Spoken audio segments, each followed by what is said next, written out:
एक नई वीडियो के साथ आज मैं फिर हाजिर हूं, आपका होस्ट दोस्त विक्रांत जोशी। आपका स्वागत करता हूं मेरे रिव्यू मास्टर में, जिसमें हम लेके आते हैं वर्ल्ड अफेयर्स और डिफेंस की दिन भर की टॉप खबरें। तो चलिए जान लेते हैं। सबसे पहले हम लोग बात करेंगे लाइट यूटिलिटी हेलीकॉप्टर की, जिसका ऑर्डर अभी मतलब एक सिंबॉलिक ऑर्डर भारतीय आर्मी और भारतीय एयरफोर्स के द्वारा HAL को दिया गया है। पार्लियामेंट में जब हमारे रक्षा राज्य मंत्री के द्वारा यह बताया गया कि कितना इसका प्रोडक्शन होगा, तो उससे कुछ डेटा क्लियर हुआ है। इसमें कहा जा रहा है कि अभी 2022 और 2023 में केवल 4 लिमिटेड सीरीज प्रोडक्शन वाले LUH बनाएंगे।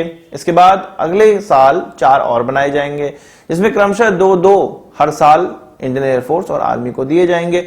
इसके बाद जब तीसरा साल आएगा तब जाके इसका सीरीज प्रोडक्शन स्टार्ट किया जाएगा। 12 हेलीकॉप्टर्स का कॉन्ट्रैक्ट दिया गया है इंडियन एयरफोर्स और आर्मी के द्वारा सम्मिलित तौर पे, यानी कि 4-4-4 यानी कि 3 साल लगेंगे इस कॉन्ट्रैक्ट को पूरा करने में। इस स्थिति में तो हम इन हेलीकॉप्टर का अच्छे से इस्तेमाल तो कर नहीं पाएंगे। 12 की संख्या में हेलीकॉप्टर से होगा क्या? हालांकि हम सभी लोग जानते हैं कि 3 टन हेलीकॉप्टर की कैटेगरी में बहुत अच्छा हेलीकॉप्टर है। शुरुआत में छोटे ऑर्डर इसीलिए दिए जाते हैं ताकि इस हेलीकॉप्टर को अच्छे से चलाकर देख लिया जाए, कितना इसमें काबिलियत है ये समझ लिया जाए, इसके बाद ही बड़े ऑर्डर दिए जाते हैं। पर अगर मेक इन इंडिया को बढ़ावा देना है तो इसका बड़ा ऑर्डर देना ही पड़ेगा, कहीं ऐसा ना हो कि रशिया का कामोव लेके हम लोग खुश हो जाएं। वहीं रक्षा राज्य मंत्री के द्वारा कावेरी इंजन पर कुछ प्रकाश डाला गया और ये बताया गया कि ये भी डेवलपमेंट फेज में ही है और आगे चल के तेजस में उसको लगाया जाएगा, हम सभी जानते हैं। पर कुछ ऐसे आंकड़े हैं जिसको आपको समझना चाहिए और आपकी जानकारी ये बढ़ाएगा, जो कि इस प्रकार से है। उन्होंने बताया कि कावेरी इंजन के 9 प्रोटोटाइप फुल प्रोटोटाइप बन चुके हैं और इसके 4 कोर इंजन्स हैं। इन इंजनों की 3217 घंटों की टेस्टिंग हो चुकी है। इसके अलावा ये एल्टीट्यूड टेस्ट भी कंप्लीट कर चुके हैं और फ्लाइंग टेस्ट बेड ट्रायल भी कंप्लीट कर चुके हैं, यानी किसी एयरक्राफ्ट को इन इंजनों के द्वारा उड़ाकर भी देखा जा चुका है और किसी एल्टीट्यूड पर इस एयरक्राफ्ट को ले जाया गया इन इंजनों के द्वारा। उन्होंने ये भी बताया कि अब तक इसके लिए 2105 करोड़ रुपए एलोकेट किए जा चुके हैं, जिसमें इसकी 2035 करोड़ रुपए ऑलरेडी इसमें लग चुके हैं। कैबिनेट कमेटी ऑन सिक्योरिटी के द्वारा 1989 में इसको पास किया गया था, जो कि अभी तक चल ही रहा है और समझ नहीं आ रहा कितने दिन तक चलेगा।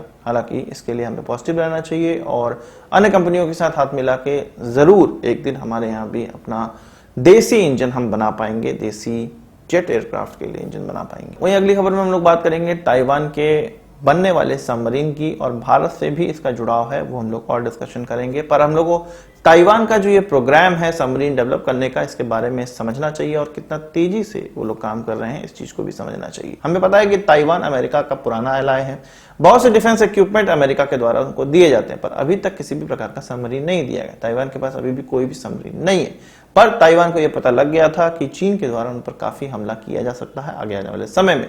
इसलिए 2017 में ही उन्होंने सीक्रेट प्रोजेक्ट स्टार्ट किया था अपने लिए सबमरीन बनाने का। यह सबमरीन टेक्नोलॉजी उनको बहुत आसानी से नहीं मिलने वाली थी, क्योंकि चीन के डर से बहुत सी ऐसी कंट्रीज हैं जो कि ताइवान को इस प्रकार की टेक्नोलॉजी नहीं देने वाली थी। अमेरिका के द्वारा जो सबमरीन इस्तेमाल की जाती हैं वो न्यूक्लियर पावर्ड होती हैं और दशकों से उन्होंने किसी भी डीजल इलेक्ट्रिक सबमरीन का निर्माण नहीं किया है। उसी तरह यूके का भी हाल है, पर अब जाके उनको ये टेक्नोलॉजीज प्राप्त होने लगी हैं। अमेरिका जो उनकी हेल्प कर रहा है वो कॉम्बैट सिस्टम इस सबमरीन के लिए और सोनार ये देने में हेल्प कर रहा है, टेक्नोलॉजी दे रहा है। वहीं यूके के द्वारा कई ऐसी छोटी बड़ी टेक्नोलॉजीज हैं और इस सबमरीन को बनाने का जो तरीका है वो दिया जा रहा है। वहीं ब्रिटेन के रॉयल नेवी के एक रिटायर्ड कॉमोडोर हैं जो कि इयन मैकगी के नाम से जाने जाते हैं। इनका रोल कहा जा रहा है कि ताइवान की जो सबमरीन सीक्रेटली बनाई जा रही है उसमें काफी ज्यादा है और इनके द्वारा ही जो इसके लिए इंजीनियर्स और इनके लिए जो साइंटिस्ट लगे हैं उनका रिक्रूटमेंट किया गया है। अब किस तरह से किया गया है?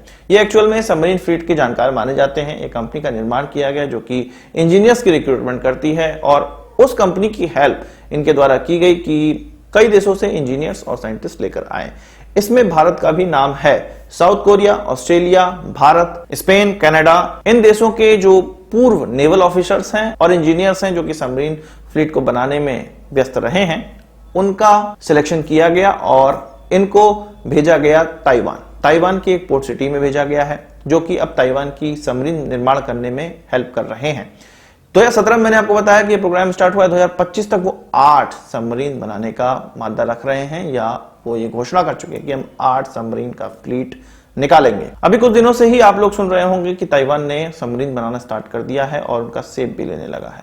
तो ताइवान ने एक छोटी सी चीज की बहुत बड़े से सिस्टम को छोटे छोटे भागों में बांटा और इन छोटे छोटे भागों को उनके कंपोनेंट किन किन देशों से इनको प्राप्त हो सकता है इंटरनेशनली, वो ये नहीं देख रहे कि किसी देश से उनका रिलेशन है नहीं है, कितना रिलेशन है, कितनी टेक्नोलॉजी वो देंगे, वो नहीं, वो छोटे छोटे भागों में बांट रहे हैं और उन छोटे छोटे भागों को प्राप्त करने का प्रयास कर रहे हैं। और ताइवान जिस हिसाब से उस पर काम कर रहा है, वो दिन दूर नहीं है कि ये छोटे छोटे जो कंपोनेंट है वो खुद भी बनाने लगेंगे। भारत वहीं एक सिस्टम को, पूरे के पूरे सिस्टम को किसी देश से लेने का प्रयास करता है। इसके कंपोनेंट के टेक्नोलॉजी ट्रांसफर में प्रॉब्लम होती है, क्योंकि एक बड़ा सिस्टम हम ले रहे हैं। जब हम एक छोटा छोटा सिस्टम लेते हैं तो इसकी टेक्नोलॉजी भी आसानी से ट्रांसफर हो जाती है।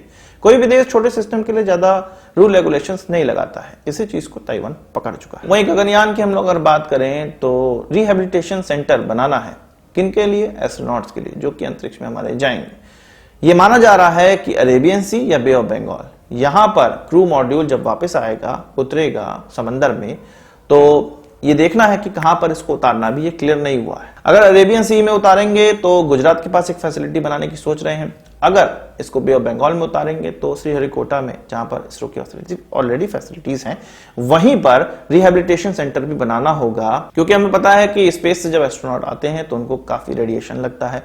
ये सारी चीजें, ये सारी मेडिकल फैसिलिटीज एस्ट्रोनॉट्स को प्रोवाइड करानी पड़ती है और तब जाके वो नॉर्मल लाइफ में आ पाते हैं। तो अभी इस चीज के लिए खींचातानी हो रही है कि वो रिहेबिलिटेशन सेंटर गुजरात जाएगा या श्रीहरिकोटा में जाएगा। और इस रिहेबिलिटेशन सेंटर को कोस्टल एरिया में ही रखना इसलिए ज्यादा जरूरी है क्योंकि तुरंत मेडिकल फैसिलिटीज की आवश्यकता पड़ेगी। ये माना जा रहा है कि बे ऑफ बंगाल में ऊंची ऊंची लहरें आती हैं, इसलिए क्रू मॉड्यूल को वहां उतारना कठिन है, क्योंकि लहरों के कारण क्रू मॉड्यूल समुद्र तल के नीचे भी जा सकता है।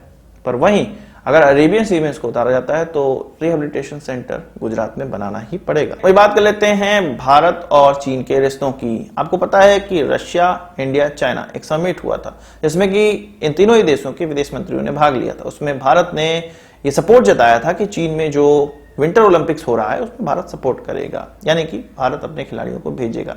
ये इनडायरेक्टली प्रूफ हो रहा है। पर वहीं अमेरिका के द्वारा और कुछ वेस्टर्न कंट्रीज के द्वारा ये कहा गया था कि चीन का डिप्लोमेटिक बाइकआउट करना पड़ेगा, तो इन खेलों में अपने खिलाड़ियों को नहीं भेजेंगे, ऐसा खबर उड़ी हुई है और ऐसा एक मूवमेंट भी चल रहा है। तो वहीं जब भारत ने इस प्रकार का सपोर्ट दिखाया तो चीन के मुखपत्र गोबर टाइम्स के द्वारा अब भारत की प्रशंसा स्टार्ट कर दी गई है।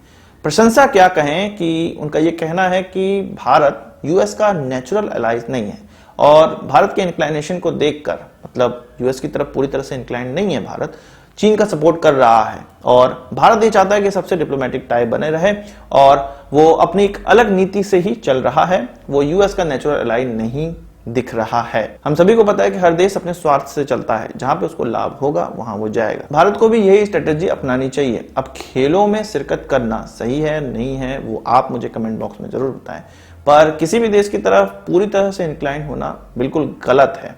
हमें रशिया का भी इस्तेमाल करना होगा, हमें चीन का भी इस्तेमाल करना होगा। आप सोच रहे होंगे चीन का इस्तेमाल जिस प्रकार से चीन ने अमेरिका का इस्तेमाल किया इन्वेस्टमेंट के लिए और फिर अब अमेरिका को ही आंख दिखा रहा, उसी तरह से हमें चीनी इन्वेस्टमेंट की आवश्यकता है और तब जाके हम चीन को भी आंख दिखा पाएंगे। अमेरिकन इन्वेस्टमेंट भी चाहिए हमें, रशियन इन्वेस्टमेंट भी चाहिए, वहीं हमें चीनी इन्वेस्टमेंट भी चाहिए। इसलिए कभी कभी गधे को भी बाप बनाना पड़ता है। आज की इस वीडियो के लिए बस इतना ही। आशा करता हूँ वीडियो पसंद आया होगा। आपको एक पढ़ा हमसे जरूर देंगे। इस वीडियो से उनके सवाल सुझाव हो कमेंट बॉक्स में जरूर लाइएगा और यदि आपने हमारा चैनल तो सब्सक्राइब नहीं किया उसे भी कर लीजिए, क्योंकि हम इस प्रकार की वीडियो लाते रहते हैं। नमस्कार, थैंक यू, जय हिंद।